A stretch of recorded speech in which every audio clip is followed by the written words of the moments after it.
Good evening, everybody. Welcome to the Combat Zone, the only show on the internet that comes from a socially conservative point of view, and the progressives only have a few things to say. Bail out, abandon ship, take cover, and we surrender. Yep, that's the show, folks. I'm Nick. He's Joe. I almost blew that. You almost got it wrong again. I almost got it wrong. I get the intro right and get the... Oh, no, I see you have the apple cider open there, so... Yeah, well, you got to keep the pipe lubricated. That's what that's for. It's simply for medicinal purposes. Don't give anybody the wrong idea. Yeah, and listen, come on. Give other people credit. We're not the only conservative show on the internet. We're the only one that matters. We are the only ones with that saying, though, about taking prisoners. That's right. We just don't do it. We just don't do it. Even though we live in Canada under strict gun control laws. Well, I didn't say... we ship them to Guantanamo. We wish we shipped them to Guantanamo. I know you're wondering why I'm hesitating here. That's because I'm tweeting just as we. I forgot the tweet thing. That's okay. I tweeted for us. Did you? Okay. Okay. Good. Hey, if you haven't followed, look. Make sure you check out the on the website, the thinkradio.ca website, where it says Behind the Mic, and you go on Nick's bio. It's a short bio, but you have to follow him on Twitter because he wants to get more than... How many do you have now, Nick? People on Twitter? Following you. Man. 34. Okay, let's see if we can get Nick up to 37 tonight, guys. There you go. 37 people. If you shoot for the moon, you'll never come up with a handful of mud. Okay, our number to call, toll free anywhere in North America, 844-415-2115, 844-415-2115. And, of course, you can join us in the chat room anytime by clicking on that chat bubble in the live player online. You may have to register, but that's okay. It costs you nothing, and it's really for our protection so that if anybody finds out where we're broadcasting from... No, it's for your protection. I don't know. It's for somebody's protection. I don't really know. I don't know why they make you register with this particular service we use. I have no idea. We do not send out malicious emails. We don't send out emails at all. Right. Although, you know what? I haven't actually I'm not actually registered. How do you like that? I am. You are. So when you register, is there like a checkbox where you get to agree to get emails and stuff like that? I didn't notice one. Okay. Do you want to put one in? No. No. Good idea. No. Well, maybe at some point in time when we get more sophisticated. Yeah, let's do that. Okay, so later. Here we are. It's Wednesday, November the 7th, 2018. And I don't know if anybody out there is still waiting for that big blue wave. And, you know, it's funny. Just let me clarify something, guys. It's in Canada, blue is conservative and red is liberal. That's right. And so we're broadcasting from Canada in a secret location in Canada. But it's kind of hard for us. We get a little confused sometimes because our friends down in the United States, when we say, red, we usually mean liberal, and they think conservative, and vice versa. So for tonight, for our Canadian listeners, when we refer to blue, we're talking the Democrats, lefties, communists, socialists, progressives, all of those. And generally a lot of fools and idiots.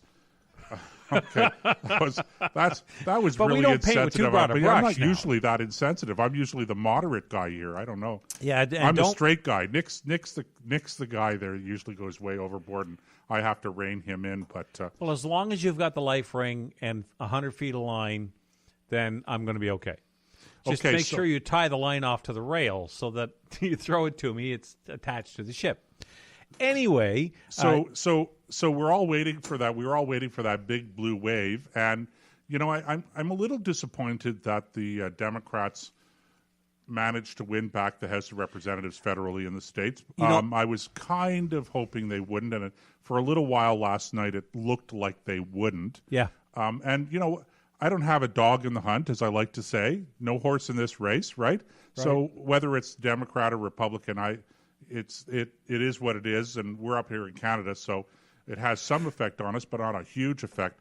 But just I'm just in a feisty kind of my team and screw everybody else mood tonight. So I am kind of disappointed that the Democrats won back the House. But given all of the prognostications that were going on about the massive tsunami blue tidal wave that was coming, I would have to say that, Democrats have to have woken up this morning with a little bit of disappointment themselves. What do you think, Nick? Oh, look, the great blue wave turned into the great blue ripple. And these are traditional gains that are made in midterm. The margins weren't as wide as a lot of people were hoping from the blue team. Were hoping they would be, because let's face it, when you get into the heat of an election, you can't imagine anybody not agreeing with you. So when you get into a room where there's 5 Democrats, then of course the whole country thinks that way. Despite the massive turnout on the other side of the aisle, and I'm being a little facetious about 5. They certainly had rallies much bigger than that. I think some of them reached 6 and 7. But the bottom line is this did not turn into the kind of overwhelming victory they were hoping for. As a matter of fact, in the upper house, in their Senate, they actually lost ground. So it was a traditional win for the opposition, which midterms normally are. What'll happen, I think the long-term effect is going to be very negative for the Democrats for several reasons. One, they're going to go after Trump with every ounce of firepower they have. They'll spend every ounce of gunpowder and all of their lead and all their shot trying to get him impeached. They won't worry about the rest of the country. The rest of the country could burn to the ground. They won't care. The only thing that's on their mind is getting rid of Trump. They want to impeach Trump and get him out of office. Now, they do have technically enough support in the lower house, in the Congress, to write articles of impeachment for him. But will it actually, when the rubber hits the road, will that live or die? That's to be seen yet. We don't know. Right, the House of Representatives. Yeah, that's what I'm talking about, the Congress. Right. Well, Congress is both houses, Representatives and the Senate. Oh. That's like Parliament here. You have the House of Commons and the Senate. So federally in the United States, you have Congress is the House of Representatives and the Senate. Oh, okay, because I always use the word Congress to mean the lower house. Yeah, no, I get it. I get it. A lot of people do. And if you're not a senator, you're a congressman. So it gets a little confusing that way. I guess that's probably where the confusion comes from. But for those that don't from. know the process, by the way, and I expect that there are very few Canadians that know the impeachment process. And I wonder how many Americans actually know the impeachment process. But we were kind of curious about it, so we were just doing a little bit of research about it before the show tonight. And the process is that you have to just have a simple majority of the members who are present voting for articles of impeachment to be approved by the House of Representatives. So somebody introduces or tables. I have to be careful about using the table term, because in Canada, when you table something, you're introducing it. Right. But in the United States, when you table a document, you're withdrawing it. So somebody introduces articles of impeachment in the House of Representatives. They debate it, and then they have a vote. And if it passes by a simple majority of one of the members who are present actually voting, then those articles are approved, and then it has to go to the Senate for a trial, and then the Senate debates it, and then they vote, and then it has to be a double majority, a supermajority of the number of the members who are actually present voting before they can actually move on to the next stage, which makes it difficult to remove a sitting president. Well, as in it this should case, be. it'd be impossible. I could see if the Democrats are really, really, really insistent on trying to impeach Trump, then they can do it in the House of Representatives because they now have a majority, small assuming majority, every Democrat goes along with it. Assuming every Democrat goes along with it, that's true, but they could never do it in the Senate because the Republicans have a Senate majority. Yeah, the only way this would work is if the majority in the Senate turns on Trump. And that would have to be the majority of, well, it wouldn't have to be a majority of or Republicans, enough. but it would have to be about half of the Republicans. Yeah, maybe in other words, you would have have to have enough people of both parties to support articles of impeachment and then have the trial and find him guilty with enough Republican support to make it work. Other than that, it's not going to happen. But that doesn't mean that the Democrats won't try every dirty trick in the book to make it happen. They've been after him for 2 years already. I don't see anything out there to suggest otherwise. But there were Democrats. I don't have the names in front of me, but there were a handful of Democrats who were running in states that Trump won big in the general election and the presidential election in 2016 that were actually not running against Donald Trump in those states. There were maybe just a few Democrats who were saying basically, I agree with Donald Trump on this issue or on that issue or another issue. So I think that it's even a question whether or not the House of Representatives would pass articles of impeachment of Donald Trump if they were introduced. And I agree, and I guess that's just why it's supposed to be a difficult process to begin with, because what you're trying to do is overturn an election, really, when you get down to it, because the people of the United States picked Donald Trump as their president in a fair and in a fair electoral process. Sure, as fair as you can make it, anyway. Well, and the Democrats just never accepted defeat, as they almost never do. Which is really unfortunate, because that's the second part, and perhaps even the most important part of the democratic process. Everybody talks about voting, and you want to vote your favorites or the people who are the most closely aligned with your outlook, or the people whose policies that you agree with the most. You want to vote them into office, so everybody gets to choose. But once you've voted, the second part, and perhaps the most important part of the democratic process, is accepting the results of the election. And I don't know that it's entirely fair, Nick. Here I am pulling back now, becoming a lot more of my restrained self.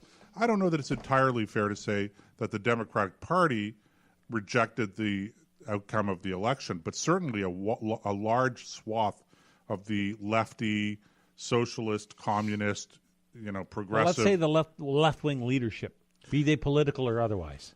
Sure, but I'm talking about the guy in the street or the idiot in the street, not the average American, but there are a lot of left-wing loonies out there that don't seem to have a whole lot of things to do with their time other than protest and destroy property and cause riots. The mob. Yeah. The mob.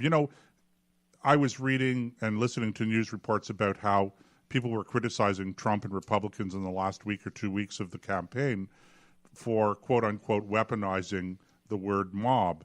But it was a pretty accurate statement when you look at the way some of these people have behaved, some of the crowds, the protesters. What else would you call them? Whatever you want to call them. They've been like a mob. Yeah, well, that's what I mean. Rioting in the streets, setting fires, breaking windows, destroying property. And, how does that help anybody when you really think about it, okay? Have a sit-in at the university. Have a sit-in. Well, I guess you can't have a sit-in in the White House, can you? No, but there's city halls. But there are lots of opportunities to protest. Yeah, and places to protest. And even at the end of the day, okay, when we talk about this desire potentially to impeach Donald Trump, you have to ask the question, why? I mean, I get that people don't like him, and I don't. There's lots about Donald Trump that I don't like. Well, okay, there's a difference but between not liking. What has he done to deserve any talk of impeachment? Well, there's a couple of things. First of all, he got elected. And let's not be partisan here. Let's have a serious discussion about what he's done. Here's what he's done. And now when I say this, I'm talking about from the point of view of those Democrats who are frothing at the bit to impeach him. Okay? What he's done was get elected. He defeated their star candidate and in their mind set their country back 100 years. He got Judge Kavanaugh approved in spite of their best efforts. Every time they turn around, he beats them. And that only fuels their anger. But this talk Other than that, he's done nothing. But this talk about impeachment was going on since well the day he before. got elected. Yeah, so, okay, I don't know, Judge Kavanaugh. I mean, but even then, whatever happened with Brett Kavanaugh or didn't happen with Brett Kavanaugh, that's got nothing to do with Trump.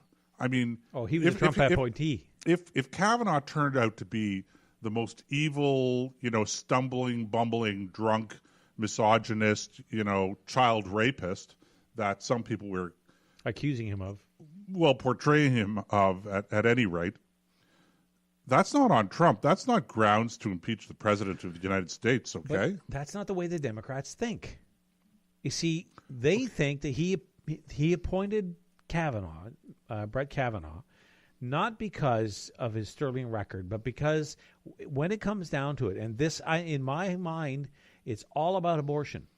And that he's afraid, they are terrified that Judge Kavanaugh will be the swing vote to overturn Roe v. Wade. And how many times did you notice in this election when abortion was a big player in who got elected and who didn't? And I'm telling you, there was a story tonight about some clerk who refused to issue marriage licenses to gay couples in some county somewhere. This is a big national news story. She didn't get reelected. Well, that may or may not be why she got elected. But what about all the pro-life candidates who are now governors? What about all the pro-life candidates who are now senators or congressmen? You know, they don't understand that the Americans, far more so than the Canadian population, is pro-life, and they haven't come to terms with that, and it drives them crazy, and that's what's propelling a lot of this. Yeah, Again, I'm not going to question that. I understand that there are a lot of people out there who are unhinged about Trump. I don't understand why they are, but I understand that they are. But I'm asking whether or not there are legitimate reasons. No. Short answer is no. So surely to goodness, the whole Democratic Party, surely to goodness, every Democratic supporter or voter in the United States is not so unhinged that they're going to go, we have to impeach this guy because, you know, there are people out there who are pro-life. And, you know, Trump talks about being pro-life, but speaking for myself, I don't know how really 100% committed he is to that position. I'm not saying he's not pro-life, but I don't know if that's a hill he's willing to die on, okay? Well, figuratively speaking. According to the people who crowd around his banner, many of them are. Mike here in the chat room just made the point that Alabama and West Virginia just passed constitutional amendments in their own state constitutions restricting access to abortion. There's another bill that says an unborn fetus is a human being. But you see, you can do this, okay? This is the thing about Roe v. Wade. Everybody's so focused and obsessed about Roe v. Wade in the United States. But even with Roe v. Wade, there are still ways constitutionally that you can restrict access to abortion if that's your goal. So I don't know. I'm not one of those people that thinks that Roe v. Wade is going to be overturned so easily. I'm not necessarily one of those people that thinks that Roe v. Wade has to be overturned. But it's the left. Entirety. Here's why you're probably exactly right. By the way, I should say I don't have any particular insight into Roe v. Wade and to how it plays out in the American and neither do I. But Constitution. I just know how these people think. That to them, Roe v. Wade is the cornerstone of everything that they believe in, and to overturn that brings their whole house down, because everything they want to. That's the step-off stone. That's their anchor, if you want. And based on that, they build every other policy around that cornerstone. So if that falls, then the fundamental building block that their platform, if you can call it that, rests on, is gone, and they collapse like a house of cards in their minds, and that's what they're terrified of. Now, I think it's worthwhile pointing out, while we're on the subject of Roe v. Wade and abortions and constitutions, et cetera, that here in Canada, there is no constitutional right to an abortion. And the 1988 decision in Morgentaler, which is the sort of the flagship pro-abortion ruling by the Supreme Court in Canada. In fact, the Supreme Court didn't rule that abortion was a constitutional right. Quite the opposite. There were problems with the abortion law, the way it had been written, and the Supreme Court basically said, these are the problems, go back, said to Parliament, we give you a certain amount of time to correct these problems. So essentially, Parliament has been sitting, or the Supreme Court decision in 1988 empowered or confirmed that Parliament in Canada actually had the constitutional right to restrict access to abortion. And in fact, following the 1988 decision, the Conservative government of Brian Mulroney wrote and passed with all party support, some significant party support right across party lines, both Liberal support and NDP support. I think there was NDP support. I don't recall because we're going back now, what, close to 30 years now. Yep. 27, 28 years. That bill actually passed the House of Commons, where it didn't pass the Senate. And in fact, it didn't actually lose a vote in the Senate. It had a tie vote in the Senate. And the standing rule is that when there's a tie, whether it's in the House of Commons or it's in the Senate, then the Speaker will cast the deciding vote. And the Speaker always casts the deciding vote for the status quo. So the bill didn't pass the Senate, but it had significant support in the Senate, and it did pass the House of Commons. And then after that, of course, was the 93 election, and the Conservatives were completely wiped out in that election, as I'm sure you will recall. 3 seats, I think. And, they went down to 2 seats. It was 2 seats. It was Elsie Wayne and Jean Charest, of all places. So they held on to a seat in Quebec. But anyway, I digress. The point I'm making is that there is no constitutional impediment to passing laws in Canada to restrict abortion. Now, when I say restrict abortion, I'm not saying restrict access to abortion to particular people. I'm saying restrict access to abortion in terms of second and third late trimester and late term abortions, or even partial birth abortions. Partial birth abortions are legal in Canada only because nobody has passed a law against them. Yep. But I think that if you introduced legislation about this that was very explicit, very simple, very straightforward, I think it would have significant support. It would be very hard for people in the House of Commons to vote against a ban on partial birth abortion. Yeah, and I would agree with that. Now, all that said, this is why I think that you're going to see this unrelenting attack on Trump. There's certainly agencies out there, CNN being one of them, who just, especially now, they're going to delight in this control of the lower house of the, not the Congress, the Senate and the House of Representatives. That's it. I just couldn't think of the term. House of Representatives being controlled by the blue team. They're going to absolutely be giddy with glee over that. Team Blue. Team Blue. Yep. Team Blue. So this is going to mark the next 2 years. Now, where it will backfire, and this is what I was trying to get to, is the more they go after Trump, the more people are going to get ticked off with the other issues. It's like climate change. You have everybody focused on Parliament Hill, or in this case, in the Beltway in Washington, up on Capitol Hill, focused like a laser on this one topic, and other issues are going to get ignored.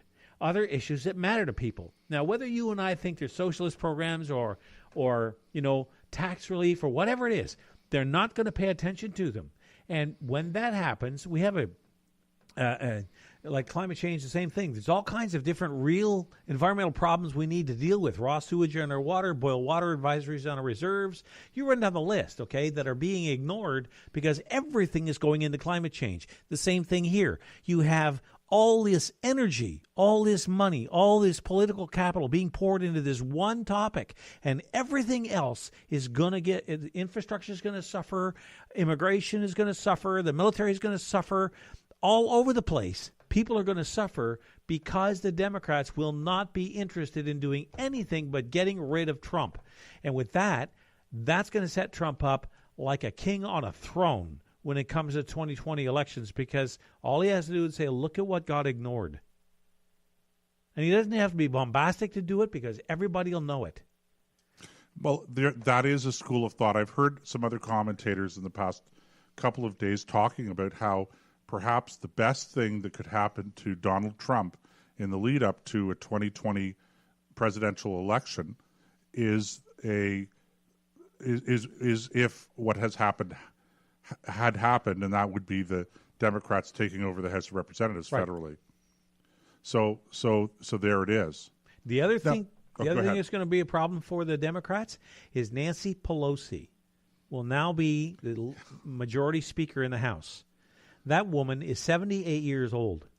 She is about as smart as a bag full of hammers. And I'm being polite to the hammers. Or nails. You watch any reasonable clip by that woman, and you will know she should be certified as well. I'm not going to get that nasty, but the bottom line is she's not fit to be Speaker of the House. Do not insult certifiable people. Please don't do that. And if it's not her, it's Maxine Waters. I mean, they have a bunch of nutcases. Well, it's funny you say that, because I was reading. I didn't read the whole story, but the headline was Donald Trump endorses Nancy Pelosi for Speaker of the House. And I'm going, okay, that's actually a smart move on his part. It is, but she is the Democrats' biggest problem.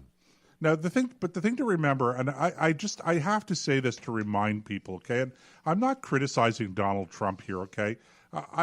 First of all, he's been very entertaining, and he has, I think he's really shaken up politics in the last few years, and I don't think that we've really totally understood or come to terms with and learned all of the lessons of the Trump effect yet, okay. And there are a lot of people that are trying to imitate him.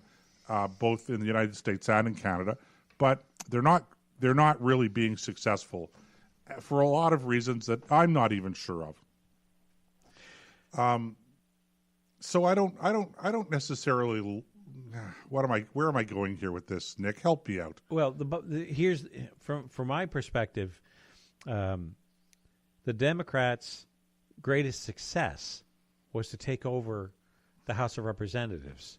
Their biggest defeat will be the fact they took over the House of Representatives. Yeah, I think what I wanted to say was that for all of the good things that I could say about Trump, and I could say an awful lot of good things, and there are things that I don't really like. That I don't like. He makes me uncomfortable with a number of things, as you very well know. I've never hidden that fact.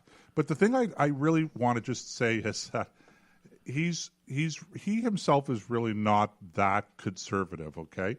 And one of the things I think that when you look back on the history of Donald Trump and the fact that the Republican Party really is his party now,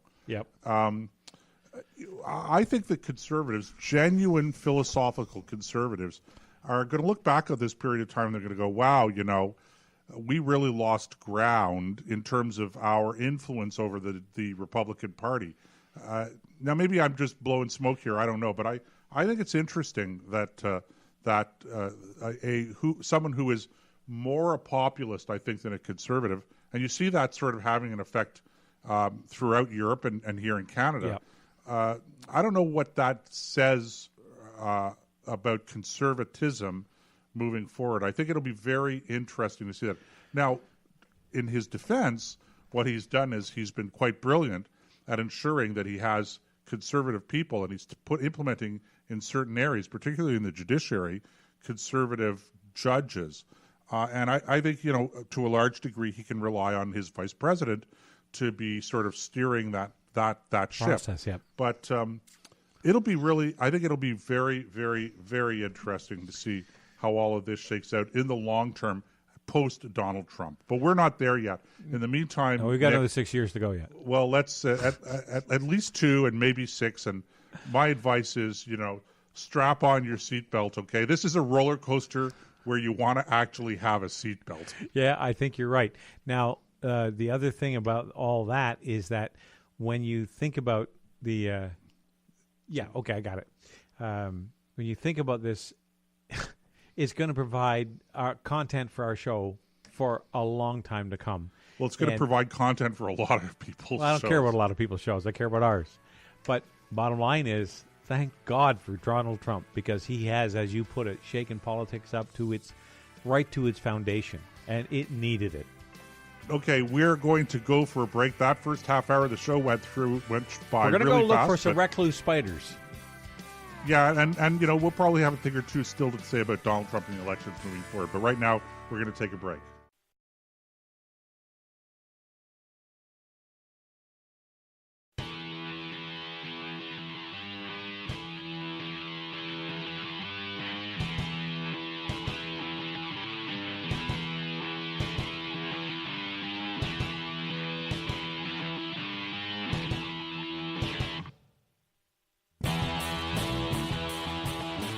Okay, you're back in the combat zone. I'm Joe, he's Nick, and we are coming to you from a secret bunker somewhere around Canada's nation's capital.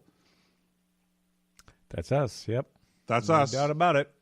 And, okay. What else do we have to say? Oh, I know. Nick is... Well, we have a few other things to talk about with the U.S. election.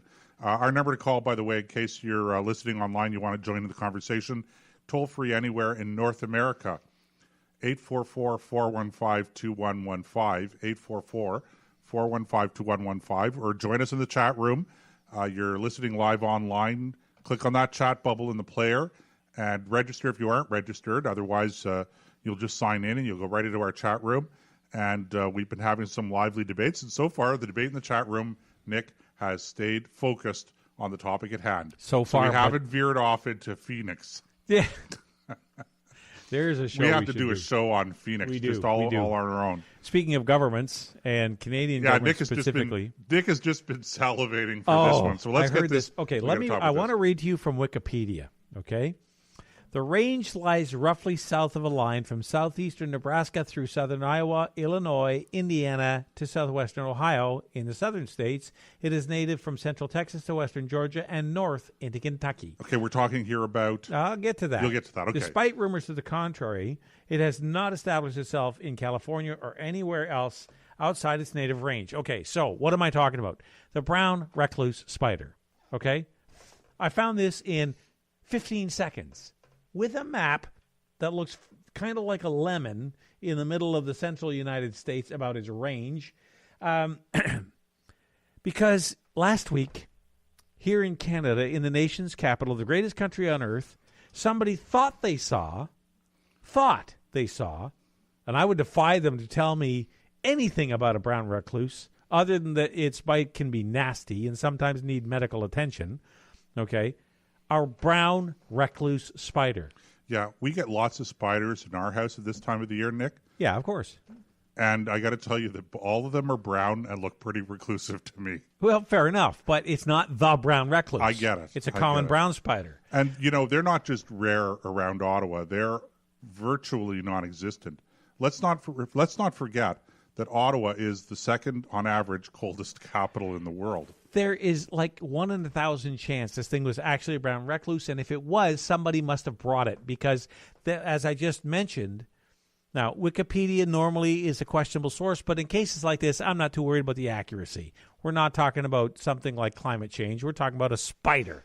Okay, so it lives mostly in the central and south of the United States and has not established itself anywhere else. But that didn't stop the government of shared offices over here in the eastern end of the nation's capital here in Ottawa, okay, from evacuating for 2 separate days, one in June and one in October, because somebody thought they saw a spider. Now, look, I get it. They definitely saw a spider. Okay, fine. They just thought thought it was a brown recluse. Okay, there's not a snowball's chance in a blast furnace this thing was a brown recluse. But set that aside. They see a spider, eek, and out the door they go. Right. They all get the day off. They evacuated the building. Now, fumigated it. Just a second. Oh yeah, I'll let you tell the story, Nick. What happened? I'm just too anxious here. I'm just blows my mind about this. Have you ever? And I'm talking about everybody. Have you ever met a spider in Canada that would win a fight against your shoe, especially if your foot's in it? No. You step on it, you give it a little 45-degree twist, and the spider loses. Right. End of story. Right. If that's what, the environmental lobby might not approve of that. I don't give a flying fiddler's fox fart. I mean, you've got how many people in this office? You're channeling your inner Lowell Green there, Nick. Yeah, I know, because believe me, what I wanted to say was a lot ruder than that. Anyway, the point I'm making is, what about a little bit of common sense? Okay, a lot of ladies don't like it. Some guys don't like spiders. And look, I have seen, I still shudder at the thought, an elderly woman wearing nothing but a very small beach towel dancing on my dining room table because a snake came up in the shower while she was in there. All right, I get it. Okay. I can understand the panic. But a spider, the size, it's not even 3/4 of an inch across. It's the size of a U.S. penny. Okay, so... All you got to do is crush the thing with your foot and go back to work. Okay, but go ahead. Come on, let's get on with this. They clean the ducts and they fumigate the place. So they evacuate the place. And evacuate the building. They give the public servants who work there a couple of days off. That's right. So that they can fumigate the place. That's right. To get rid of this alleged brown recluse Right. spider. And then everybody comes back to work, and a day or two later, what happens? No, this is in October. The first one happened in June 5th. Okay, go ahead. So And October 18th. I got the timeline wrong. No, it's okay. That's what they have me here for. Somebody must have spotted the spider. So it survived, or another one, who knows? Maybe another one came crawling Well, that's in. my question. That's what I don't get. So whether it was 2 days or 2 weeks or 2 months later, this spider comes crawling out of the woodwork or wherever it is. Or it was a and completely they just different assume spider. And then somebody just assumes it's the same damn spider. Now, Kill the damn thing! Why would anybody assume it was the same spider? But anyway, the great thing here is, you know what, Buck Henry and Mel Brooks could not have written this script. Oh my good Lord! If we had come to them and said, guys, we have a script for you to turn into a comedy routine, they would have rejected it, going, no, that's just too implausible. That's right. So this spider shows up, let's say 2 months or 3 months later. Right. And they're thinking it might be the same spider. So what do? They do it all again. Somebody catches it this time, right? They didn't evacuate the building the second time, did they? Yeah, they did. They did? Yeah. Okay, I did not know that. That's just what's too so much. outrageous. You know something? They spent $18,000 fumigating this building, trying to kill that damn spider. Okay, but when did they catch the spider? In October. So they caught the spider in October, but we don't. How do they know it's the same spider? Did they put like a tag on it? Or They must have something had like that? microchipped or something. I don't know. But And it turned out it was just a common everyday, listen, I could have brown. saved the taxpayers. I could have done this for $10,000 and saved them $8,000. Would have taken me 30 seconds. Walk in, take my shoe off, walk to the spider, whack, $10,000, please. I mean, come on, really? Some people are afraid of spiders, Nick. What can I say? You know what? Okay, but I'm not. Hire me. I'll kill it. Okay, back to Donald Now, let's Trump. get back to the more light. Oh, hey, no, lighthearted listen, I got to stuff. tell you something, okay? I want to talk about Hollywood personalities in the U.S. election. But Okay. before I do, on a serious note, I have to tell you I saw Jim Acosta's behavior at the presidential press conference today, and it was downright appalling. I have never seen a reporter so rude to a president of the United States, to a prime minister, to a cabinet minister here, so pushy.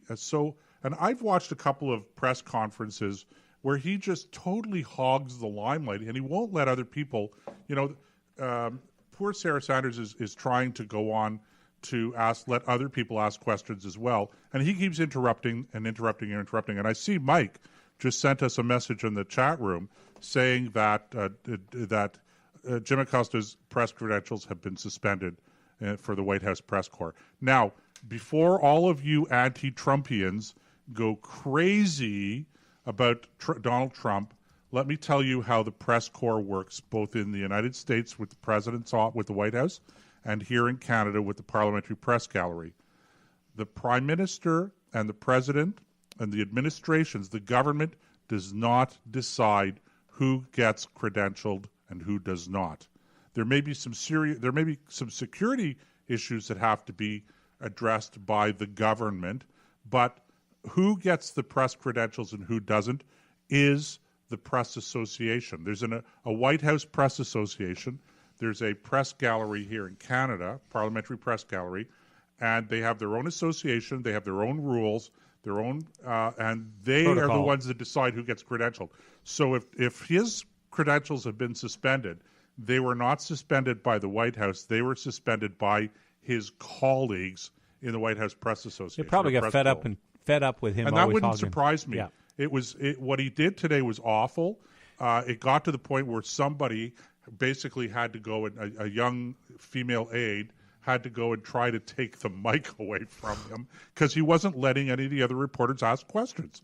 And he refused to give her the mic. And they got into a little bit of a shoving match before he finally relinquished. I've never seen such bad behavior. And, I don't generally get into the CNN is bad and Fox News is good kind of thing. But really, the guys at CNN, if they take themselves anywhere half seriously, they should give that guy the boot, because he is really an embarrassment as a reporter. Is he the one shameful. that Trump said you're rude and a totally disgusting person? Yeah. Yeah. That's the guy. Yeah. And he's not shy about saying that, especially about that's CNN. true, too. I mean, you have to give Trump credit where it's due. When he won won the election to become president? When somebody from the press gallery stood up and asked him a question, he said, "No, I'm not answering you. You're a terrible person, and all you do is spread lies," and the crowd went nuts. And I think that's the moment. It was his saxophone moment, if I could draw an analogy from Bill Clinton's run for the Oval Office. When he played the saxophone on the Tonight Show, or I think it was the Tonight Show, he walked out and played a piece on the sax, and everybody just lost it. Right, it was one of those late night shows. Yeah. And I think that was Trump's version of that. He just told the press, "You guys are annoying. You don't tell the truth, and people have had enough of you, and so have I." Okay, so I want to talk a little bit more about the election.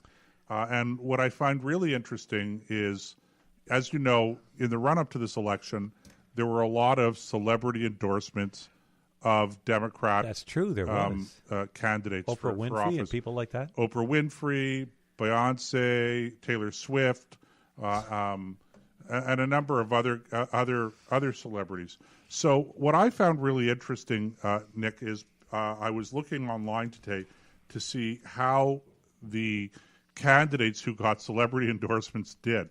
So let me give you a little bit of information here. Taylor Swift, okay. By the way, and you'll recall a few weeks ago there was an item in the national news story. Okay, international news story.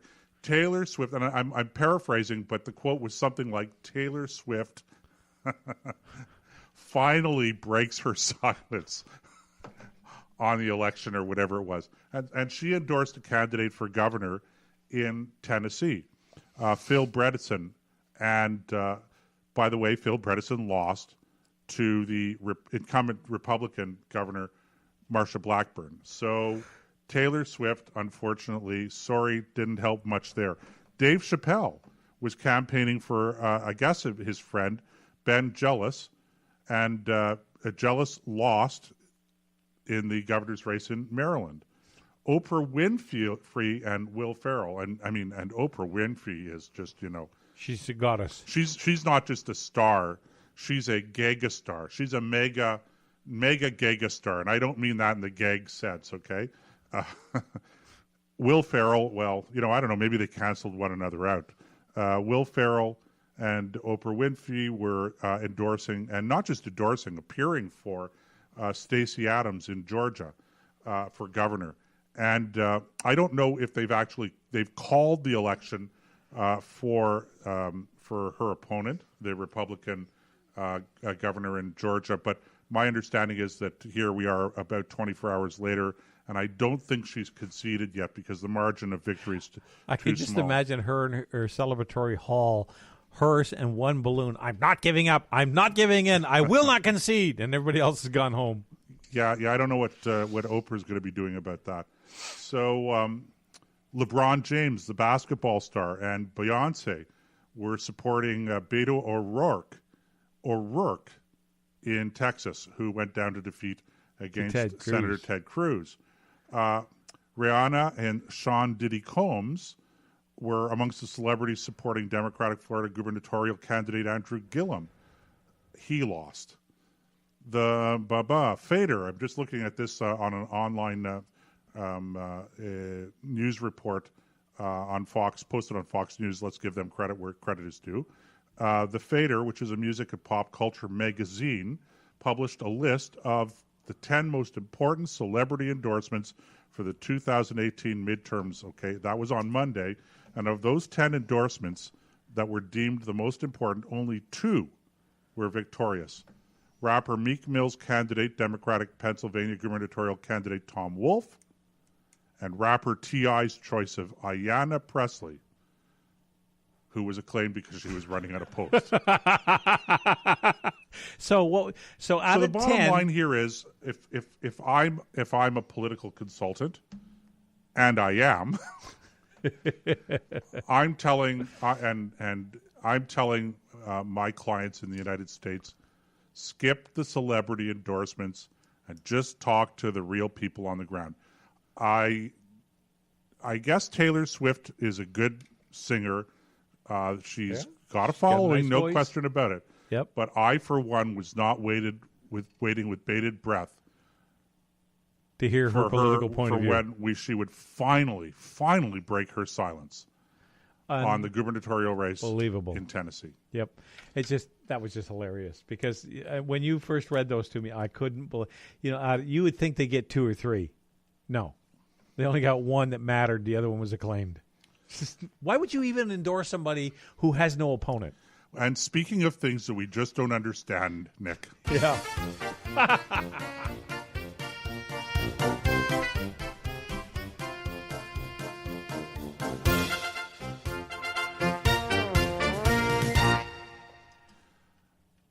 Oh, he's pointing at me like I'm going to introduce this subject. Okay, this is the stupid politicians. Okay, stupid politicians. How can we let the week go without something to say about without crowning somebody? Tony Clement. Yeah, it has to be Tony. Take it away, Nick. Tell us about Tony Clement. It's too salacious for me. I'm just too much of a prude. I do not understand. I'm going to pretend I'm talking specifically to Tony. Now, Tony, I don't know what was going through your head.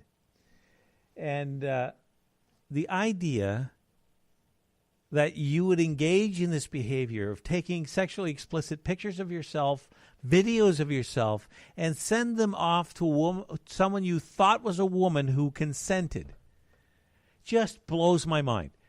First of all, if she's not your wife, what the hell are you doing?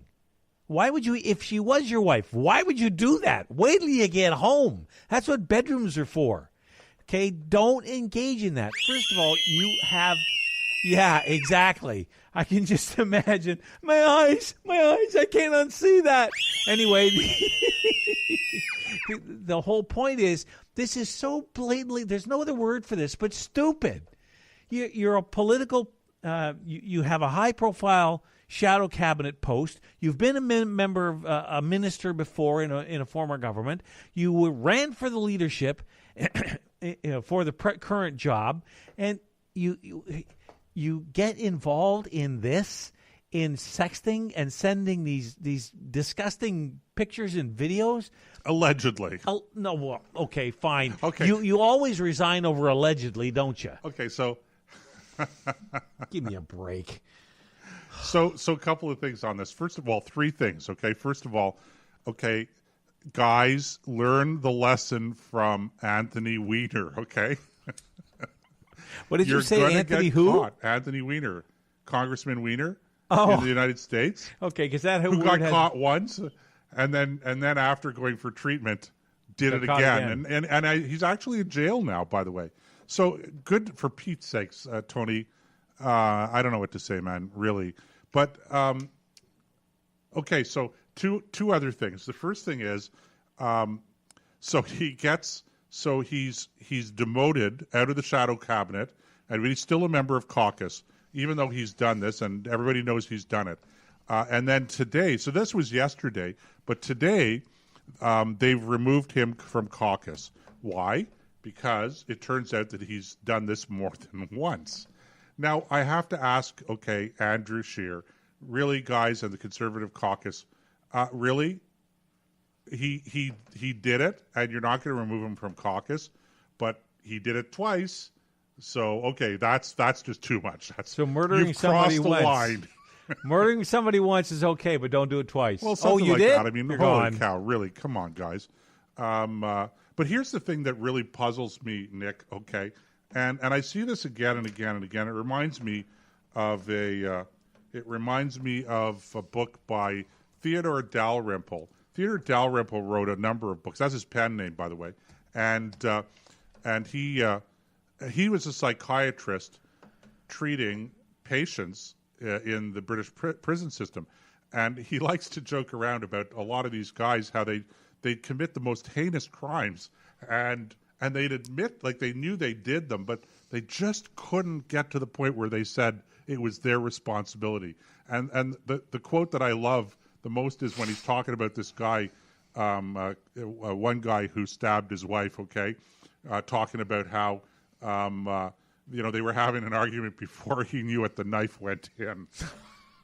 As it had a mind of its own. Another great line, is doctor, she was driving me crazy. I had to kill her, otherwise I don't know what I would have done. Anyway, if there is no other course of action. Okay, so am I the only one that's going, okay, you know what, this is really bad behavior, bad judgment, whatever you want to call it. And in Andrew Scheer's defense, although I think that Tony, with all due respect, and I know Tony, I feel for him. It's terrible for him. It's terrible for his family. But what he did was wrong. It was bad judgment, and among other things, I guess. And he should have been gone. Frankly, he should step down from his position in Parliament, as far as I'm concerned. But I don't. And Andrew Scheer said the right things, and he condemned it, and I give him credit where it's due.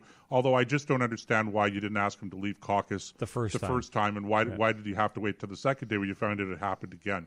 So anyway, where was I going with this? Where I was going with this is that the position that he took yesterday and is still taking is, I'm sick, I need treatment, I'm going off for treatment. I don't understand this, okay, guys, really. You did something wrong. Take ownership of it. You didn't do this because you lost control of yourself because you have some sort of a mental illness or whatever, okay? Like, take some responsibility, guys, okay? What you did was wrong. We all do things that are wrong. I've done things that are terribly wrong from time to time. Take ownership of it. Maybe it's embarrassing. Move on. That's the end of it. So that's my Tony Clement spiel for the rest of the day, I guess. I don't know. Maybe I could come up with more to talk about on that. Well, stupid politicians. Why do they think they can get away with it? He certainly wins the crown on that. And there, of course, let's not leave Jim Wilson out, who is now embroiled in the same, I don't know if it's the same exact thing, but sexual improprieties. Right. And Jim, of course, was a cabinet minister. Yeah, he was environment in the provincial parliament. Oh, he was business and something like that. Yeah, he was in the business portfolio. Now, in fairness, we don't know exactly what went on. Yeah, I was going to make that comment with Jim Wilson. We know that it had something to do with sexual impropriety, but we don't really know what the specifics are. This is the second one in a week, and it wasn't a good week for the Canadian Blue team this week. From that perspective, because of Blue course being conservative here. That's Canada. why I said Canadian Blue team. Right. But the point is that the press is looking for opportunities to jump on them. But you're not going to get away with it. This is the thing I don't understand. I don't understand, Nick, and I've been in the political consulting business, policy business for a very long time now, Nick. And to this day, I just don't understand people who run for public office that think that they can hide the skeletons that are in their closet. I'll never understand that. What makes them think that they can get away with this kind of behavior? Okay, I've got some thoughts on that. I think because it's going to take a little developing, I won't get into that until we come back from the next break, because I think this actually is a symptom of a much larger problem that's far more reaching. But make no mistake, it isn't just happening. Now, I've heard people say that it isn't as prevalent in the halls of power, political power, anymore as it was, because people are learning over time that you can't just slip across the river to a little motel and have a tryst with someone, or you can't do anything like this because people have, camcorders in their cell phones. There's a camera everywhere. The mic is always on, in other words. You're never off the record. And a lot of them have already learned this, so they're behaving themselves a little better. But that's not because their moral sound footing is better. It's they're afraid of getting caught. And Tony obviously didn't learn that lesson. Okay, well, that's our stupid politician for this week.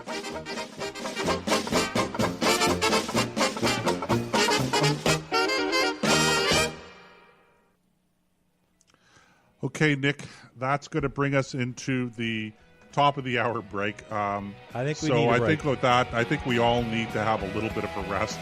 Take a deep breath, stretch your legs, guys, and we'll be back in a couple of minutes on the other end. And oh my goodness gracious, we're having too much. I don't want to say fun, but we're putting out a lot of energy.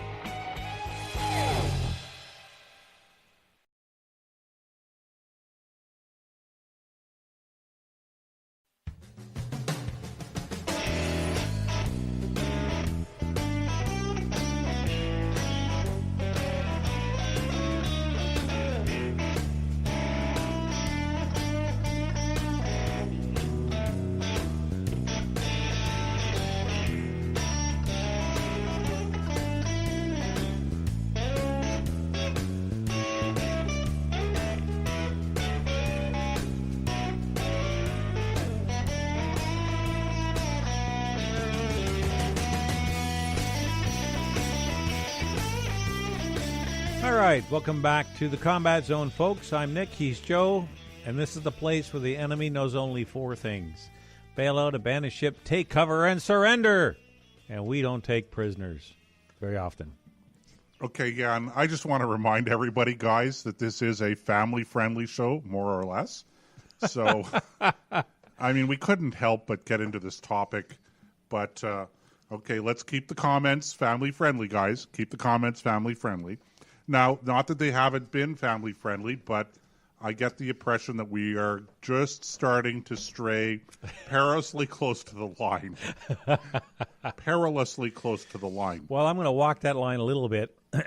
One of the things that I mentioned before the break that I had some thoughts on this whole mess that's been going on up on Capitol Hill, or Parliament Hill, got to get my country straight, with Tony Clement and Jim Wilson and people like that. First of all, to think that this is a very unique situation is, I think, rather naive. Yeah, I like that. Mike just posted politically totally stupid Dumbo, or PTSD. That's the syndrome.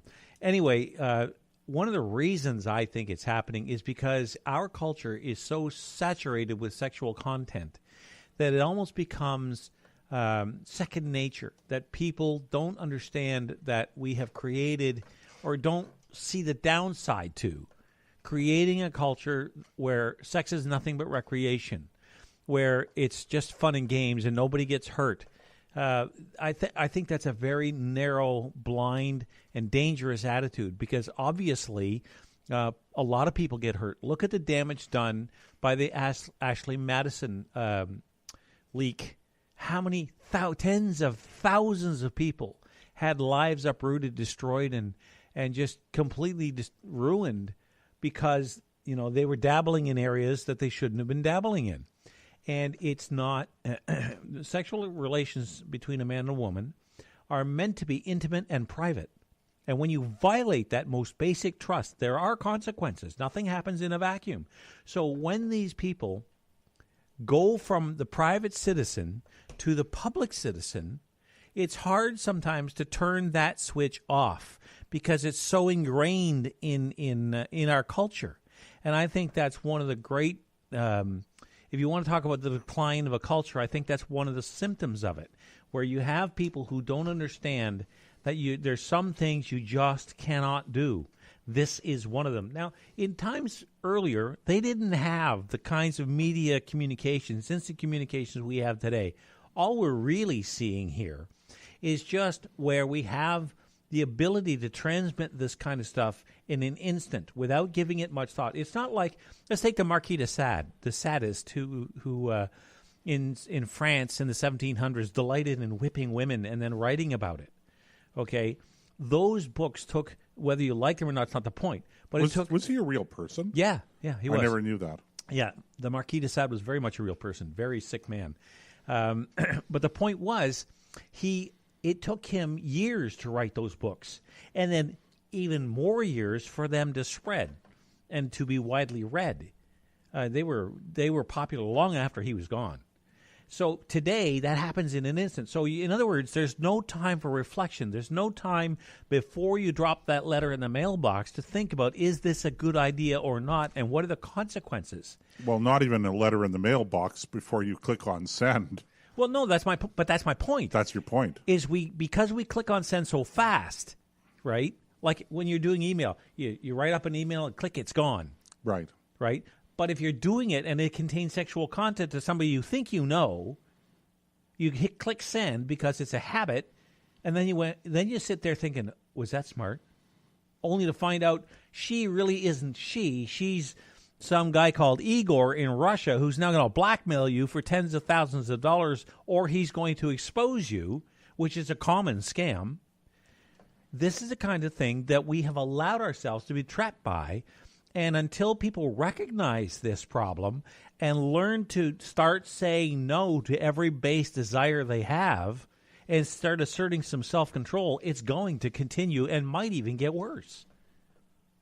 Well, Nick, we've been laughing a lot at this so far, but it is a serious subject. And I think that, you're hitting on some important points. You're making some important observations about the culture, the deterioration of our culture, where it's become very promiscuous, where sexual boundaries, sexual mores have all but disappeared in our society. And I call it the sexualization of our society, mostly around women. And I think part of the consequence is that you see women who are, the whole feminist sort of liberation movement, I don't think has been very good for girls and women. I think that guys being guys, and we're guys, so, we could speak about this authoritatively. They don't treat women generally very well, and you have to have some degree of moral standards, and so it's the whole culture has become over-sexualized. So I get that. I think you're right on that. Where I think, though, that you're missing the point is that the way you're framing it, and I'm not saying maybe you don't believe this, but the way you framed it, kind of, I sense this element of, this is the way it is, so what do you expect? But I still say, look, a guy like Tony Clement, okay, a guy like Jim Wilson, and we don't know what Jim Wilson was involved in yet, if anything like that. It could just have been a harassment thing. I don't know. But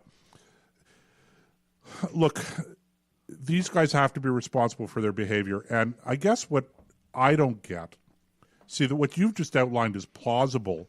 What I don't get is I don't get how a person runs for public office and thinks they're going to get away with it. That's what I don't get. I don't get the lack of restraint.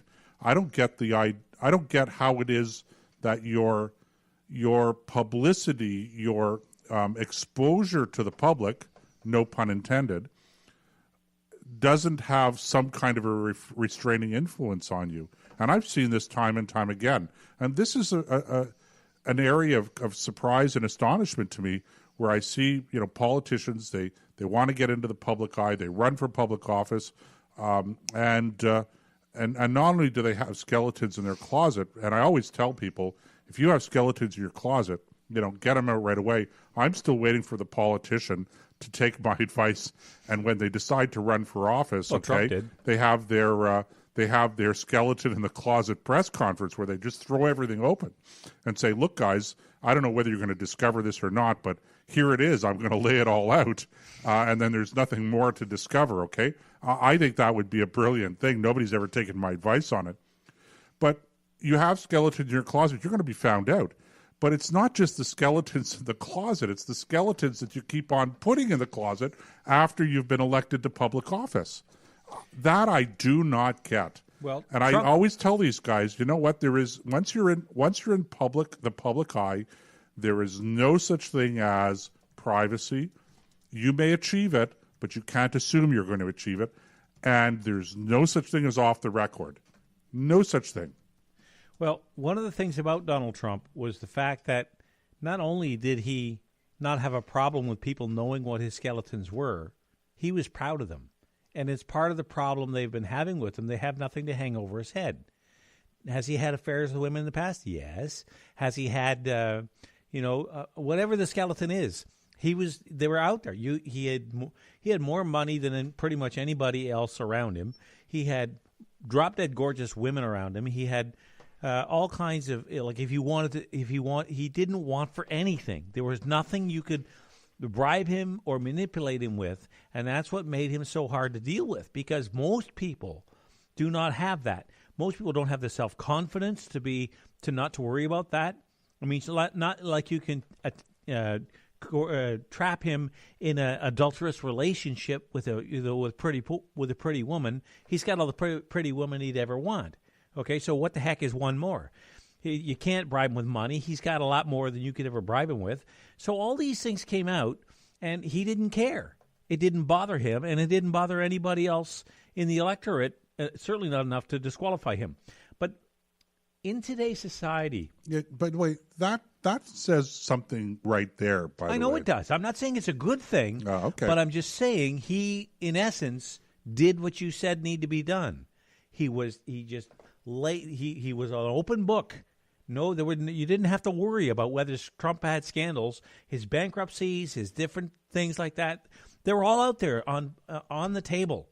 So you couldn't crucify him with them.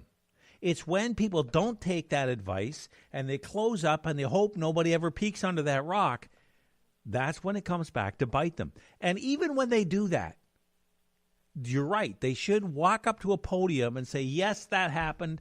Here's the details. That I'm responsible. I'm the captain of my own ship, so whatever happens, I'm responsible for. Any questions? And when they stop asking questions, say, that's it, we're done talking about it, and move on. I don't know. You're right. I don't know why more people don't do that. Well, I don't know. It's a syndrome, I guess. But look, if you guys out there are thinking about running for public office, especially in this day and age, okay, guys, by all means, run. And don't be afraid of the gotcha journalism. Don't be afraid of being accused of things. But you do have to get out in front of things. If you got skeletons in your closet, throw the door open and get those skeletons out. People are actually very forgiving, and they respect the honesty and the full disclosure. Because get it's the so skeletons rare. out. Okay, number one. Number two, whatever you've done to get skeletons in your closet, stop doing it. Don't create another one. Don't keep on doing it, for Pete's sake. Just say, well, everybody knows now I'm okay. And then if you're just a fragile, flawed, fallen human being, and you get yourself into some kind of trouble, okay, for pity's sake, guys, okay, don't embarrass the rest of us men out there, okay? Stop talking about how you have to go for treatment and all of that stuff. Take ownership. You did a stupid thing. You're a stupid person. Everybody has lapses of stupidity.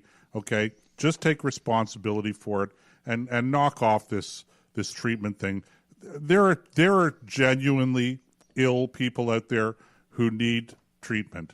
Okay, the fact that you can't not click on send, that's not a treatment thing. That's just a bad decision. So there it is. Yep, couldn't agree with you more. And I know that comes as a shock and surprise to people, but Nick and I agreeing on something? I know, it's hard to believe, isn't it? And we actually agree on a whole lot of things. Actually, it's hard for me because sometimes I have to tell you I don't agree with that just to get a conversation going. Yeah, well, there's always the side of the devil's advocate, that's for sure. Our number to call, by the way, guys, I might as well throw that out there, is area code 844-415-2115. That's toll free anywhere in North America. I should say continental North America. So if you're trying to call us from Hawaii, that may not work. So the wobbly island of Guam is out? The wobbly. Yeah, we're going to do that. Remind me this week, Nick. We're going to do that for stupid politicians next week. I think we did it on a very early podcast that wasn't live. But I don't know if people actually went and Googled that because we were talking about it last couple of weeks ago or something like that. But let's do that next week. You remind me, okay? All right. All I'll tell people as a lead up to it is the island of Guam is not wobbly. It's not going to tip over. Yeah, Guam is not going to capsize if you put too many people on one end of it. Oh, my God. That has got to be the dumbest. And I've heard some pretty dumb things, including Tony Clement. But, wow, that was staggeringly stupid. Yeah. That's almost like An encore. Stupid politicians encore. Yeah. Anyway. Okay, we're just having fun with you guys right now, okay? All right. Now, I want to talk for a moment about the president of France, Emmanuel Macron. Now, there's lots about this guy not to like. He's a socialist. He's a progressive. He wants a European army. Now, Joseph told me this just before the show, and I got to give credit where it's due. Yeah, he's been talking about having a European army. It's not the first time that European leaders have talked about a uniquely really European army. But he's been pushing for it. But this week his justification was we need to have a European army. We have to reduce our dependency on the United States. So far, so good. That's not a bad thing. No, that's we have to have a European army. Okay, a couple of red flags go up with that. I don't know how easy that is to actually do a European army. Not impossible. Okay, that's kind of the way NATO worked for many years, although they've moved away from some of that integration stuff. We don't have air bases in Lara and Bad Zolligan anymore. Okay, so, but we have to have, but this week he was saying that we have to have a European army to defend ourselves against potential aggression from Russia and, let's be honest, potential aggression from the United States. Oh, my God. That's right. So, yeah, the Americans are going to invade Europe. Seems to me and, there are people out there that are actually going to believe that. Seems to me the last time they did that, France benefited a lot. Not just France, my friend, not just France. No, I know, but they started in France. Anyway, the reason I bring him up is because in spite of that unbelievable lack of understanding, he did say something, and I want to get the quote right. Let me bring this up because I posted it on the Combat Zone tonight, so it shouldn't be hard to find. I should have had it ready already. Okay. Let's see. He said the following. He's talking about a general, what the heck is his first name? Pétain, who was a World War I hero. He was a general in the French army and was credited with saving the French army from collapse after the Battle of Verdun. At Verdun. He commanded the fortress at Verdun. Was he the one that said, the enemy's in front of me, the enemy's on my left flank, the enemy's on my right flank and behind me, conditions excellent, I'm attacking? No, that was General Foch, F-O-C-H. That was him. Okay, wrong general. Anyway, so Pétain was considered a national hero, and they made him a Marshal of France, a very, very distinguished honor. And after, in World War II, he became president of France or leader of France, I forget the exact title, and asked for an armistice with the Germans. So under the terms, because Churchill didn't want them to, he was absolutely dead set against any separate negotiated peace by the Allied powers, which is Britain, France, and all the Low Countries at the time. Although I think by then Holland had been overrun, Belgium had been overrun, blah, blah, blah.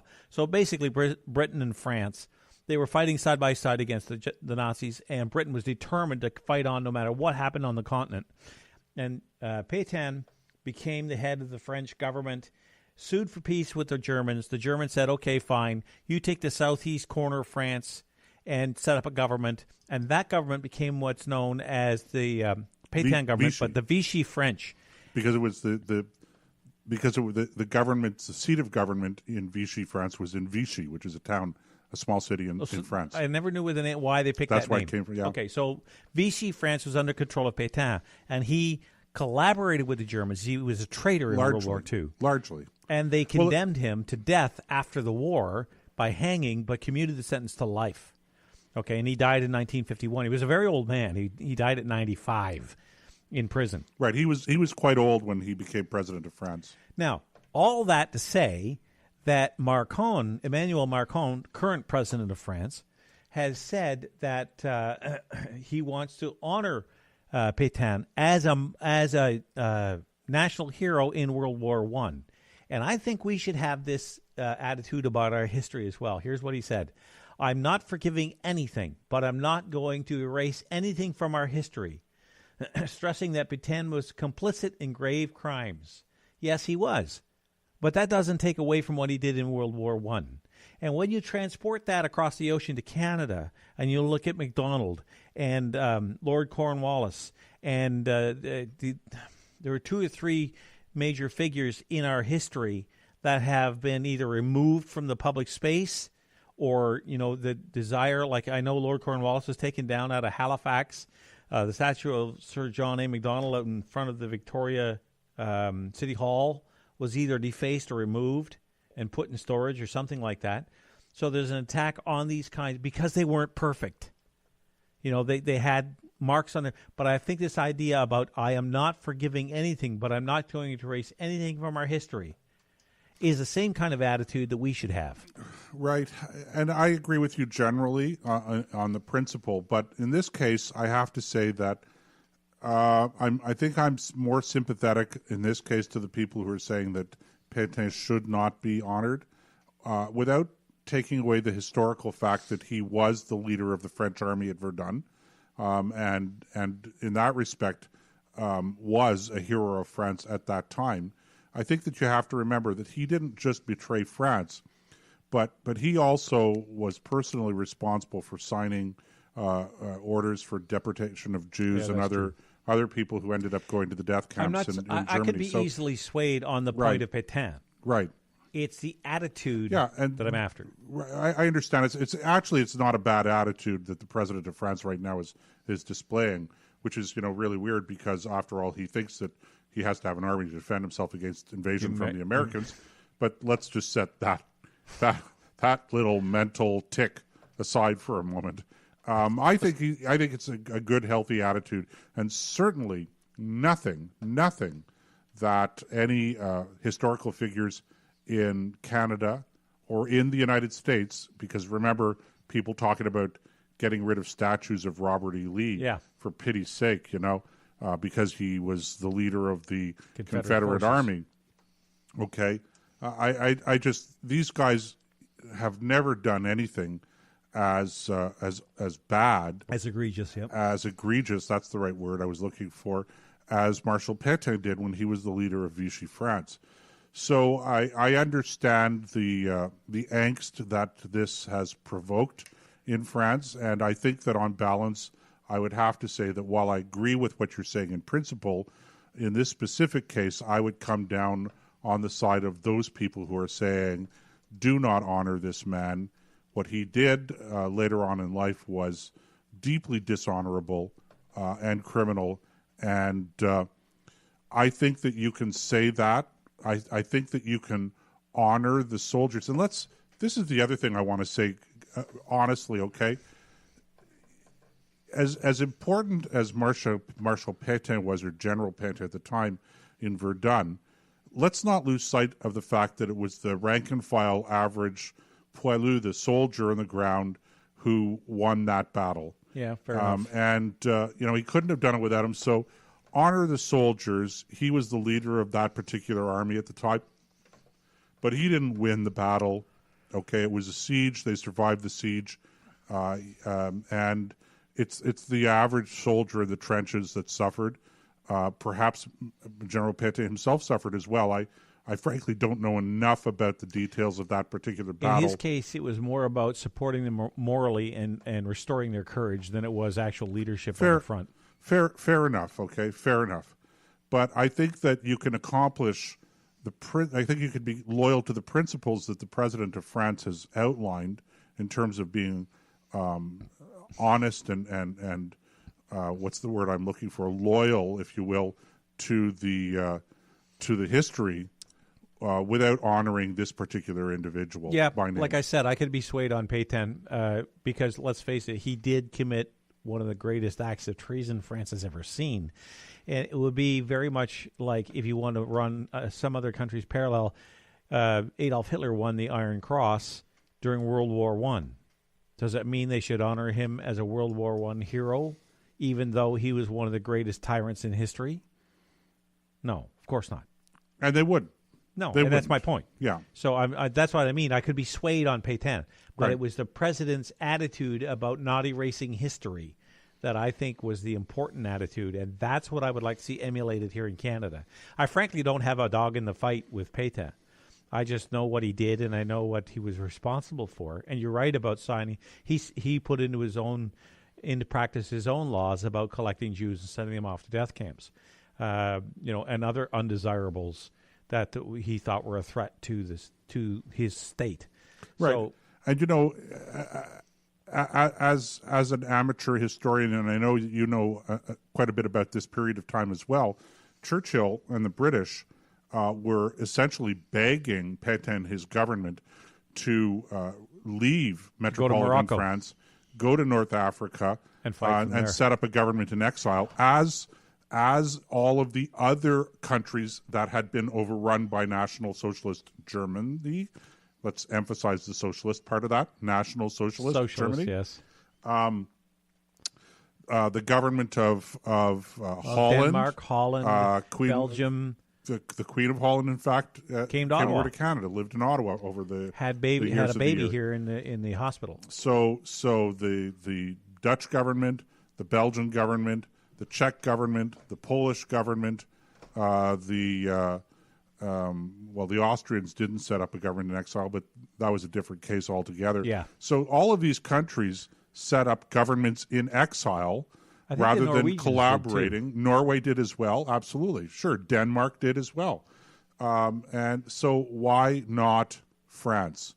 This was France very didn't even have to go to too. England. They had colonies they could have gone to. Exactly. Well, no, that's exactly the point, Nick. So what Pétain and his collaborationists did at that time, I think, was particularly onerous and egregious. And I think that's also a fair judgment of history with respect to betraying France itself, quite apart from whatever they did or didn't do with respect to Jews and other minorities in their country. In Vichy, handing them over to the Germans. If you come across the ocean, it's like honoring Benedict Arnold by the Americans, right? Benedict Arnold actually led an attack against Quebec City before he turned on the American Revolutionary Forces and went to work for the British Crown. So from an American point of view, you don't honor him for the attack on Quebec City. You hang him because he turned coat. The original, he turned his coat and turned his back on his country. Or another way of looking at it is he became loyal to his country. Depending on which side of the ocean you're on, yes. It depends. Yeah, he wasn't a very savory color, or a very good person either. Yeah. So he probably, notwithstanding the fact that he did come back to the British side. So we beat that to death. But I think that the whole point I was trying to make is the idea that our history should trump political expediency. Agreed. We're going to go for a break. We'll be back in a few minutes.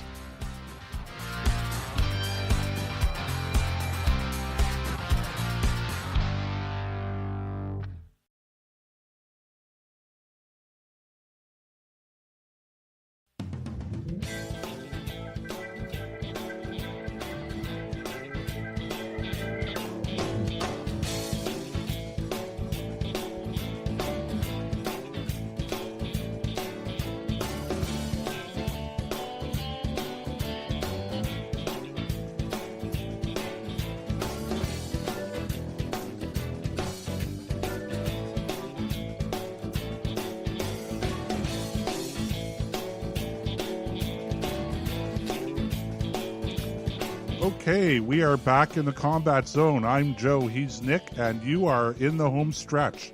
The final 30 minutes of what has been a stimulating discussion tonight, Nick, and we've talked on a lot of things, and some of it even a little bit controversial, if I do say so myself. Yes, there's certainly been that, and we're not going to leave that arena anytime real soon.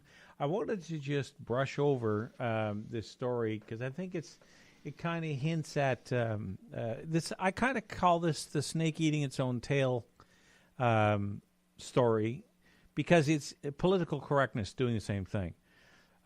You have the Boy Scouts of America changing their name. They want to just become the Scouts of America. And the Girl Scouts of America are suing them over it because they're afraid it will erode their brand and increase a declining membership or the slide down a declining membership. So in other words, if they do this, people will think that the Boy Scouts and Girl Scouts have merged and the Girl Scouts will have trouble recruiting new members on top of the decline they're already seeing. This is just, there's so much wrong with this. I don't know. I really don't know what to start. First of all, you have it's one of the few places left where there are groups separately for boys and for girls. We're not saying girls can't have their own groups. And I get tired of the inclusionism where if you have, like, take men's clubs as an example. If you and I wanted to open up a lounge, and I don't mean with shiny brass poles and women wearing, almost nothing. I'm talking about a proper lounge where men are allowed to go in, sit down with a snifter of brandy and cigar, and discuss world affairs in big old leather windback chairs with a mahogany bar, and drop $100 on booze and a good cigar in an afternoon, just being around other guys and not having to worry about every word they say. We could not do that. Someone would come along and say, no, that's not fair. You must include women. Yet at the same time, we can't join a women's only health club. It's not balanced. Okay. So this, with the Boy Scouts and the Girl Scouts in the United States, at least, there was a place where boys could go and be boys and girls could go and be girls and celebrate the differences. And when you see any attack on that, which is what this is, the Girl Scouts, I think, have the right attitude. We want to recruit young ladies. We want to recruit them and teach them leadership skills. And we do it a little differently than the Boy Scouts do because we're not boys. So what's wrong with that? But under the guise of inclusivism and affirmative action and all this other nonsense that's choking the life out of our culture, or what's left of it, then you have these situations come up where you've got the snake eating its own tail. Where does this end? I mean, do both clubs collapse inward on each other because they're so busy fighting each other they get distracted from their main purpose?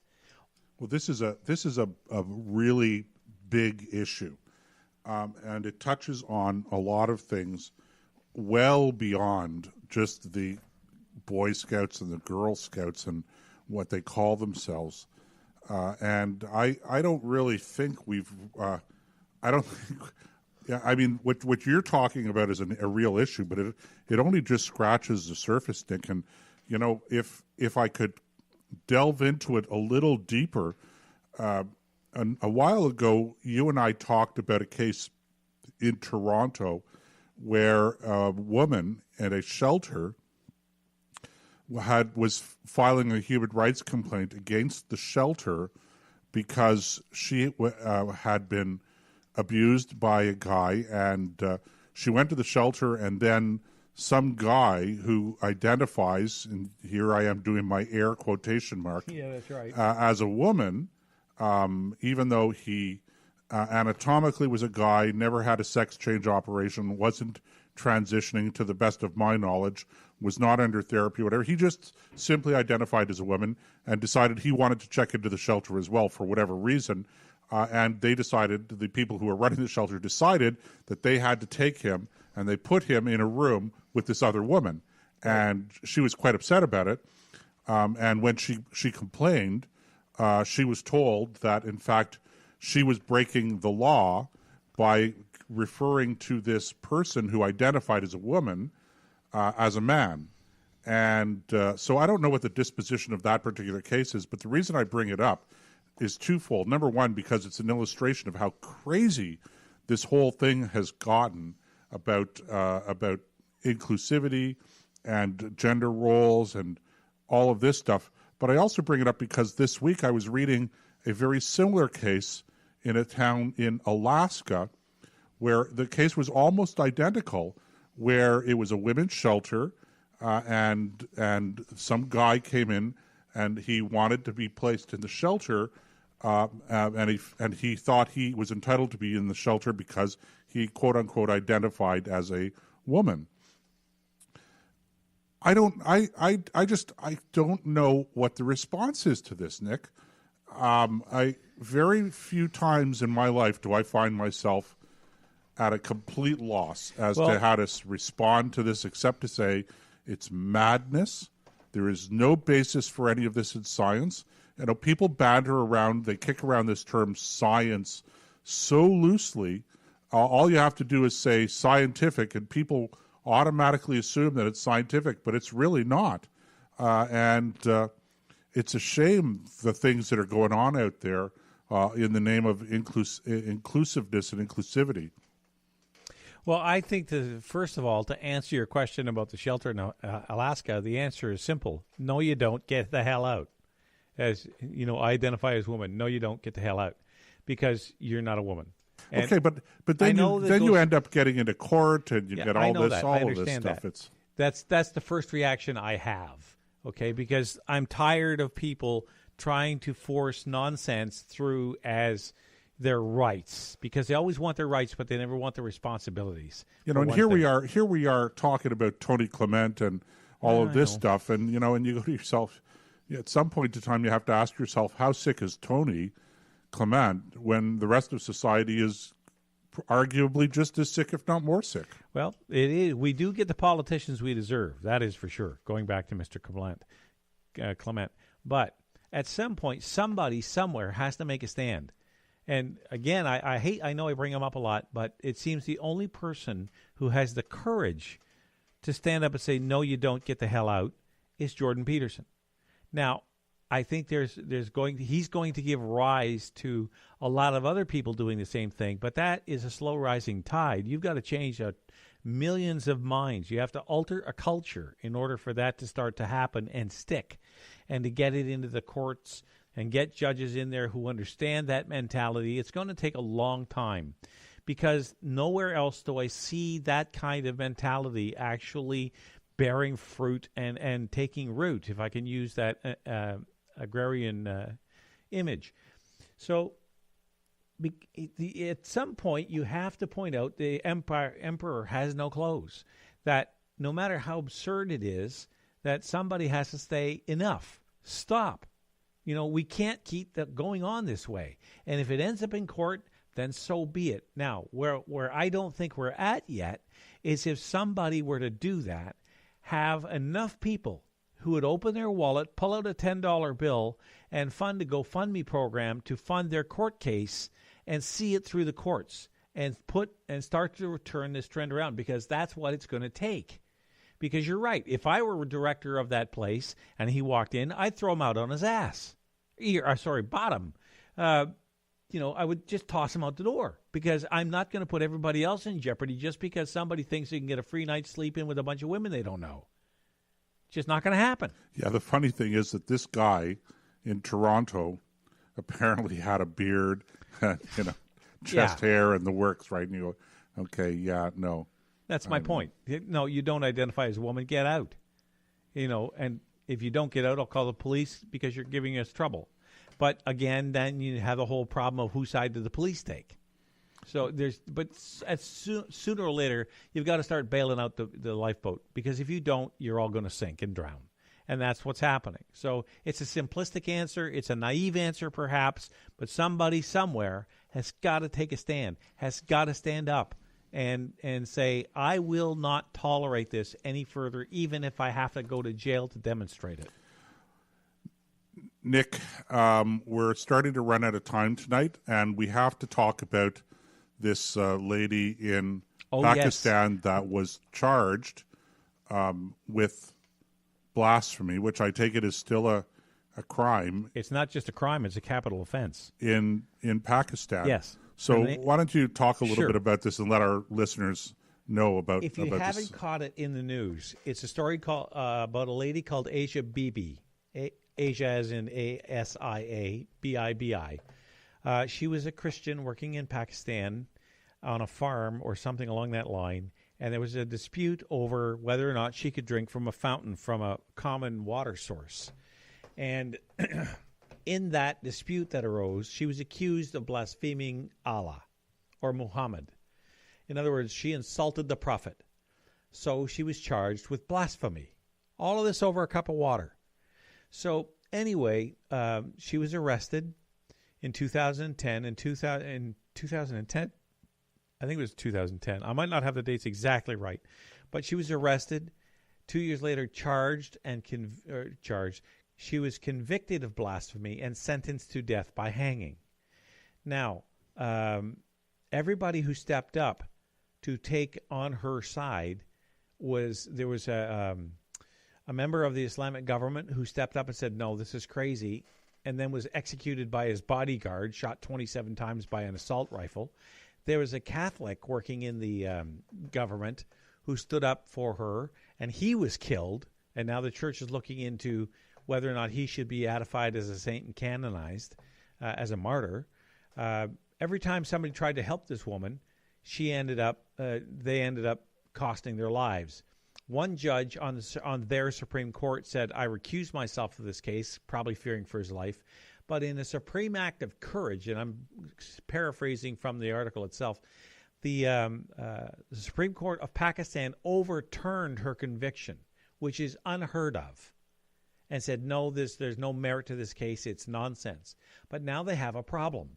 She was on death row, and if they release her, because Pakistan went nuts. The streets were flooded with protesters. The mob wanted to lynch her on the spot. It's like, okay, you won't hang her, we will. Because as soon as she walks out of the prison, she's dead. So the irony is that she's safer on death row than being right. free. Now, they have just within the last several hours tonight moved her from the province of Punjab, where all this took place, to Islamabad, the capital of Pakistan. And she is in a facility there. They had to line the route with soldiers and provide her a military escort to make sure she got there safely. Because Pakistan does not want to execute this woman. It makes them look really bad on this public scene, on the international stage. But the radicals, these hardliners, Islamist Sharia law guys, they don't care about public opinion on the international stage. They just want her dead. So the question becomes, with all that said, that's the latest as far as I know it. She's in a detention center, prison, whatever, for her own safety, because if they let her out, she's dead. What should Canada's role be? Because I've been saying all day that we should find a way to try to help this woman. Now it turns out the latest is, I should add this, that because some hardliner lawyer has put in an appeal to the Supreme Court system. Apparently, it's not like the Canadian court. Once the Supreme Court has made a decision, there's no appeal. That's it. It's concluded. Apparently, in Pakistan, you can. But these take years, if not decades, to work their way through the courts. So she could very easily spend the next 10, 15 years in a Islamabad prison, not because she's guilty, but because she can't be freed or they'll kill her. And if it is reversed, she's dead anyway. So what can we do about this? Well, the first thing I would say is this. There isn't enough of an outcry about the treatment of this particular person.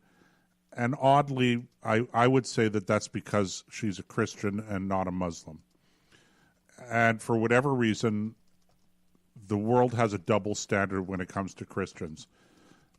And I'm speaking as a Jew, and I think that's an atrocious, appalling thing. So I'm surprised that there hasn't been more publicity around this and there hasn't been more of an outcry. Having said that, this is an example of a genuine refugee who is actually in danger for her life where she lives. Right now. Right now. This is not the caravan traversing with X thousands of people across Mexico hoping to make a better life for themselves in the United States. As legitimate and valid as that desire might be, those people are not genuine refugees.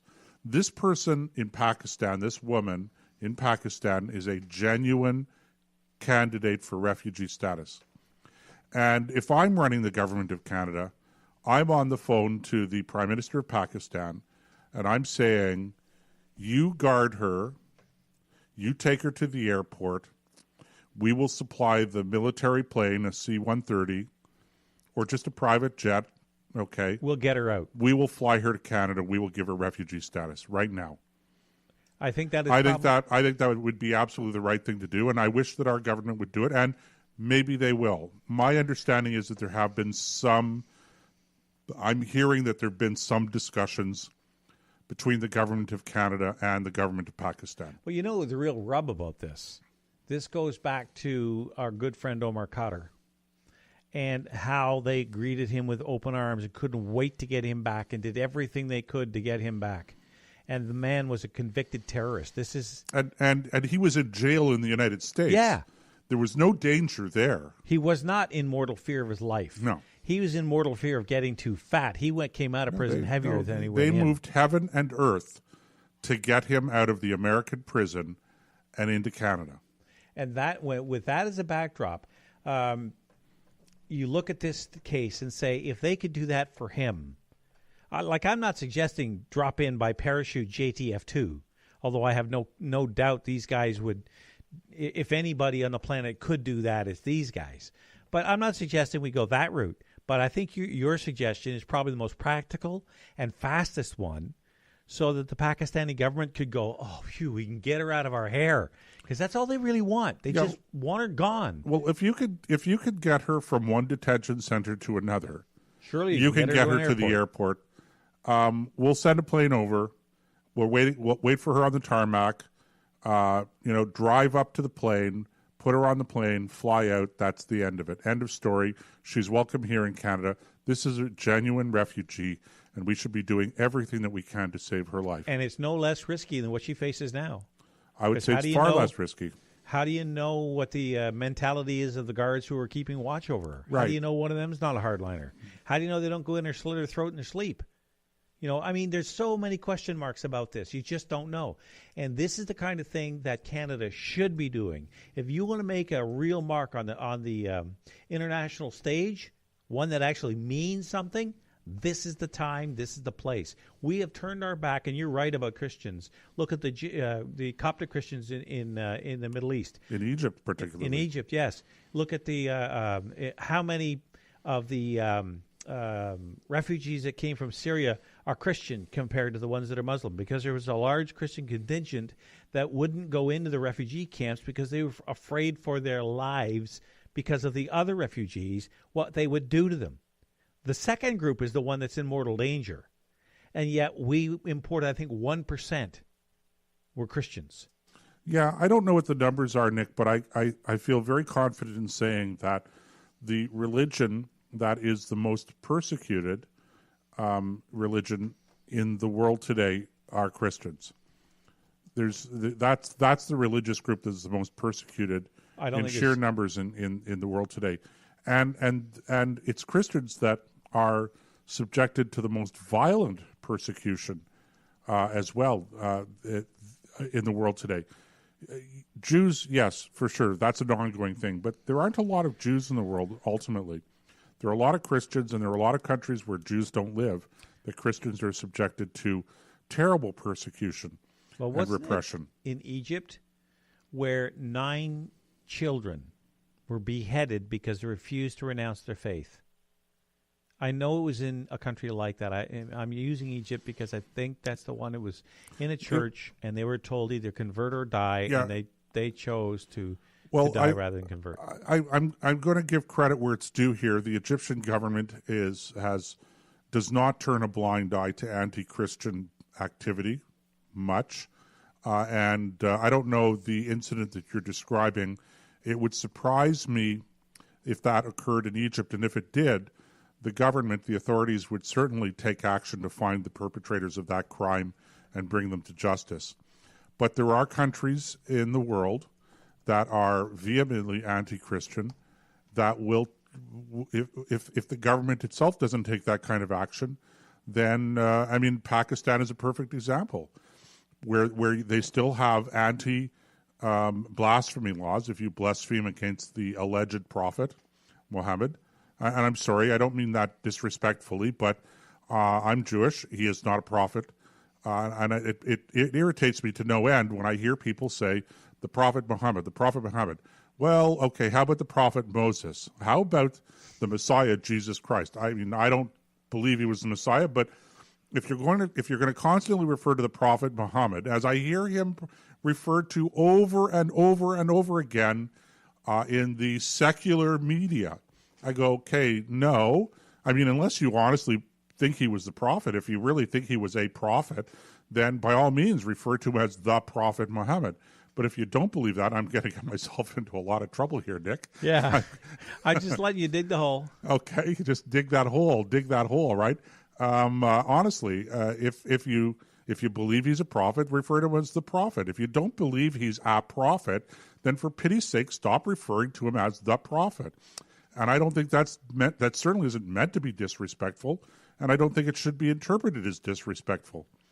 So, but here we have a country, Pakistan, where the actual law is that you shouldn't be blaspheming, quote unquote, the Prophet Muhammad. So you could be on trial for your life in where the government actually enforces these laws. Now, of course, the Supreme Court in Pakistan ruled the way it ruled, but gosh, I'm telling you, the world is a dangerous place, and the world has become a dangerous place for Christians, in not just in those places where violence is perpetrated, but I have to say, honestly, to a growing extent, even right here in the Western countries where maybe you're not going to be taken out and shot or beheaded or beaten, but you are increasingly at risk of being prosecuted, ostracized for sure, and even prosecuted for being loyal to your convictions. And that, to me, is extremely disturbing and problematic. Well, according to this article, it was 4 children in Iraq beheaded by ISIS for refusing to convert. Yeah, those are those ISIS kooks. Yeah, the kooks is too kind a word. Anyway, that's I do want to take the last couple of minutes of the show. We've got about 2-3 minutes left here. It's the 100th anniversary of the 3 minutes left of the signing of the armistice of the end of World War I. Thank you for saying that, Nick. Thank you for saying that it was the signing of the armistice, not the end of the war. The end of the war was in 1919. I don't know the exact date, but it was the signing of the peace treaty of Versailles. Well, the fighting stopped on November 11th. And now, November 11th is when the armistice came into effect. Correct. Yes. And that's why we mark it on the 11th of the 11th of the 11th, because it was at 11 o'clock a.m. on November the 11th, 1918, that the fighting stopped. That's when the guns fell silent, and that's why we mark that particular day. On the Western Front, anyway. Yeah, well, at least on the Western Front. Right. And that's where a lot of the fighting took place. It wasn't it was truly a global war. It wasn't just in Western France and Belgium.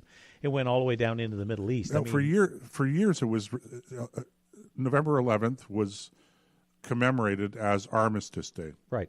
And there's a good reason for that. Right. But anyway, I want to this year, there's a song I posted on my regular Facebook page, and it's somebody does a version of The Sound of Silence, and he doesn't. The nice thing about the song is he doesn't try to mirror Simon and Garfunkel. He just sings it in his own style, and many of you know it, you've heard it, and go to my Facebook page. I don't think I put it up on the Combat Zone page, but on my Facebook page, go look for it, and it's overlaid with video of different elements of our military. It's a lot of Army, there's Navy, there's Air Force, all the branches are there, and boy, it's a moving video, and it's a great tribute to all of our men-at-arms who have ever worn our uniform and carried weapons into battle on our behalf or supported those who did. This is, I think, a very somber time of year. When we reflect back, we have the Anthony Carrillos in 2014. We have the Afghanistan war. And the thing about the Afghanistan war is it reminded people that veterans can be created in a heartbeat. Just because we got lucky and we were 30, 40, 50 years between major wars, we were lucky. And let's never forget that, because freedom is a price that is dear, that carries a very heavy price tag, and it is always paid with the blood of our young. And on that somber note, Nick, it was a good show tonight. Yes, it was. And thanks for listening in, and we will catch you next week right here in the Combat Zone.